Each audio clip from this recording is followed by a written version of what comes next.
Indonesia masih akan menjadi tuan rumah Piala Dunia ataupun sudah tertutup karena penolakan terhadap tim Israel. Kita akan bahas bersama dengan pengamat sepak bola Indonesia, Muhammad Kusnaini.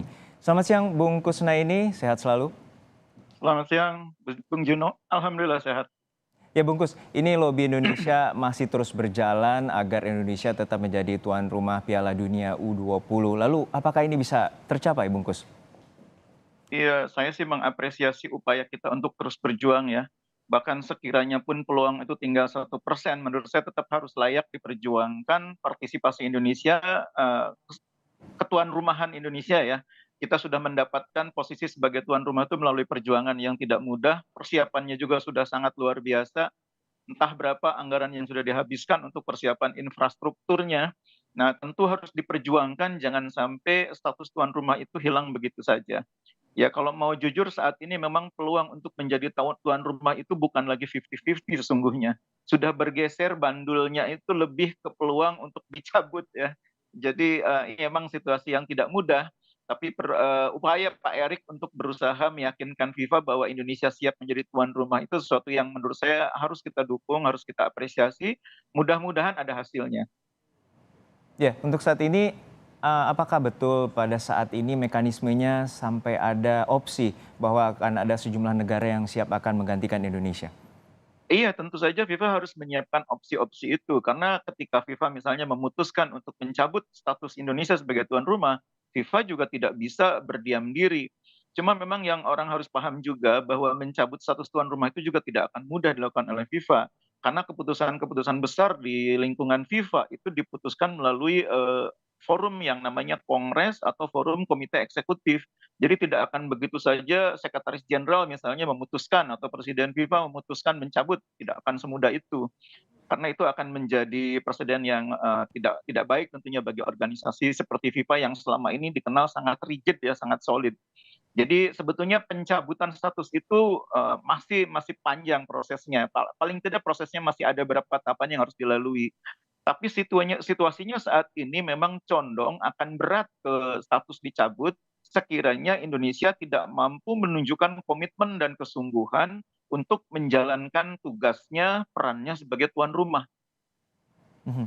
Bila komitmen ini juga ada opsi terkait dengan kota-kota yang mungkin akan tetap menggelar tim Piala Dunia U20 ini di kota lain. Apakah itu memungkinkan? Dan terutama juga FIFA masih juga melanjutkan inspeksi stadionnya di Indonesia. Iya, saat ini kan FIFA juga masih dalam status memastikan mana di antara 6 venue yang sudah disiapkan itu yang nantinya akan dipakai ya. Boleh jadi kalau ada kota yang menyatakan ketidaksiapan, itu mungkin akan langsung dicoret oleh FIFA dari status kesiapan sebagai kandidat penyelenggara. Boleh jadi ya, kalau Indonesia tetap dipertahankan sebagai tuan rumah. Tapi persoalannya menurut saya bukan itu, karena FIFA juga menyadari bahwa kalau misalnya di kota tersebut tidak digelar, bukan berarti ancamannya menjadi hilang. Di kota yang lain, potensi ancamannya pun tetap ada. Karena itu yang dibutuhkan oleh FIFA adalah komitmen dari Indonesia secara keseluruhan. Memastikan bahwa Indonesia komit dengan apa yang sudah ditandatanganinya ketika menyatakan kesiapan jadi tuan rumah, menerima semua peserta dari manapun mereka berasal, selagi peserta tersebut anggota FIFA yang berhak dan sah mengikuti Piala Dunia dan telah melalui fase kualifikasi serta menjamin keamanan mereka selama mereka berpartisipasi di Piala Dunia U20 ini. Itu yang sekarang dibutuhkan oleh FIFA dari Indonesia. Nah, persoalan-persoalan teknis lainnya itulah yang mungkin ruang-ruang yang masih mungkin dinegosiasikan antara Pak Erik dengan tim FIFA nanti. Nah, memang tidak akan mudah juga menegosiasikan misalnya soal tidak dikibarkannya bendera Israel. Karena faktanya di beberapa event bendera Israel pernah juga dikibarkan gitu ya, dan menolak untuk mengumandangkan lagu kebangsaan Israel itu juga mungkin hal yang tidak mudah untuk dilakukan oleh FIFA karena statusnya saat ini Israel tidak sedang disanksi oleh FIFA.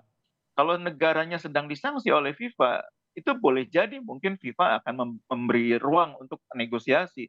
Tapi Israel tidak dalam status disanksi oleh FIFA, karena itu kemungkinan menolak dikibarkannya bendera Israel, menolak dikumandangkannya lagu kebangsaan Israel, itu hal-hal yang memang akan sangat sulit negosiasinya bagi tim Indonesia yang dipimpin Pak Erick Thohir untuk meminta FIFA mengubah standar-standar itu. Pada dasar ini kan standar. FIFA ini menetapkan kegiatan-kegiatan semua punya standar.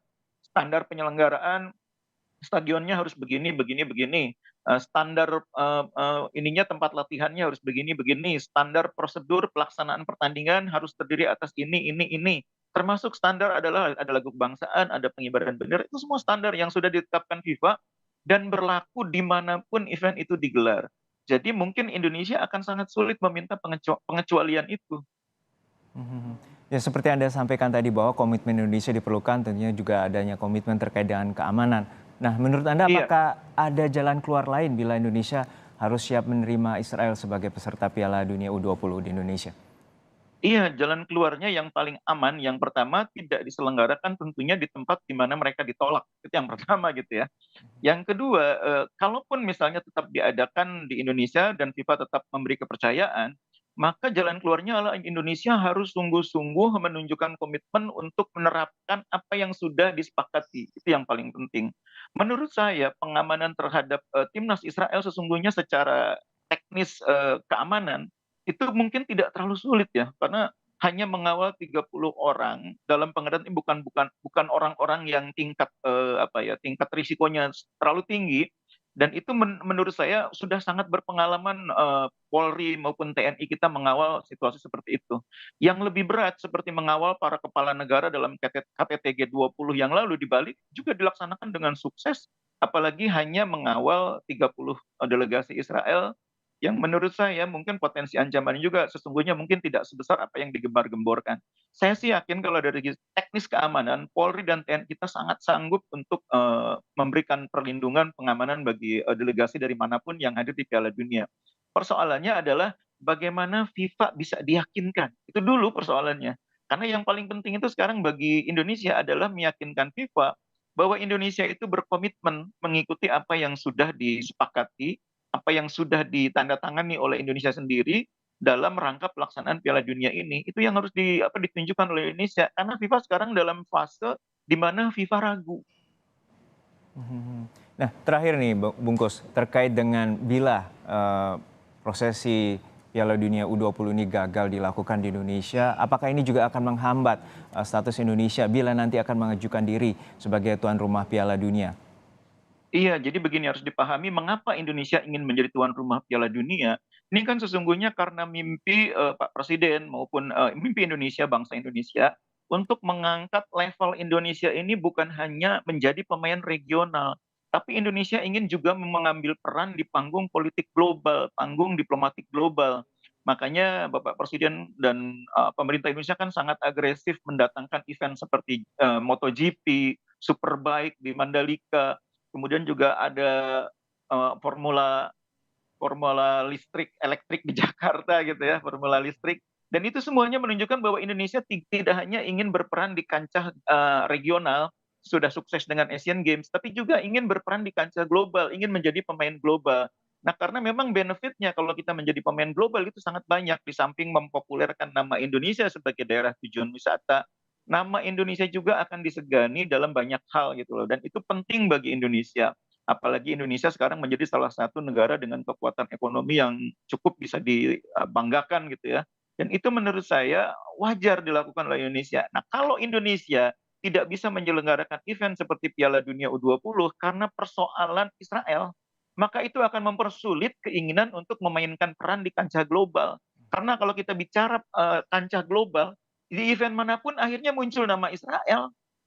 Di event manapun karena Israel anggota PBB, Israel anggota FIFA, bulu tangkis juga BWF, Israel anggota BWF. Kejuaraan dunia bulu tangkis di Jakarta pernah menghadirkan Israel. Nanti di cabang yang lain juga sama, ada lagi Israel, ada lagi Israel. Jadi buat saya, Piala Dunia ini sebetulnya test case bagi kesiapan Indonesia menjadi pemain di tingkat global. Test case bagi kita, ujian sebenarnya. Kalau kita lolos ujian ini, kita akan sangat siap menjadi pemain global. Tapi kalau kita gagal di sini, ya kita harus berpikir ulang mau menjadi pemain global di level yang mana. Baik, kita nantikan bagaimana solusi yang dapat dilakukan oleh PSSI dan juga FIFA agar Indonesia masih bisa merengkuh cita-cita agar Indonesia Ya, bisa menjadi tuan rumah Piala Dunia nantinya sebagai cita-cita juga dari Presiden Joko Widodo. Terima kasih Bung Kusnaini, Muhammad sama-sama Bung Kusnaini, Juno. pengamat sepak bola Indonesia telah bergabung bersama kami. Sehat selalu Bungkus.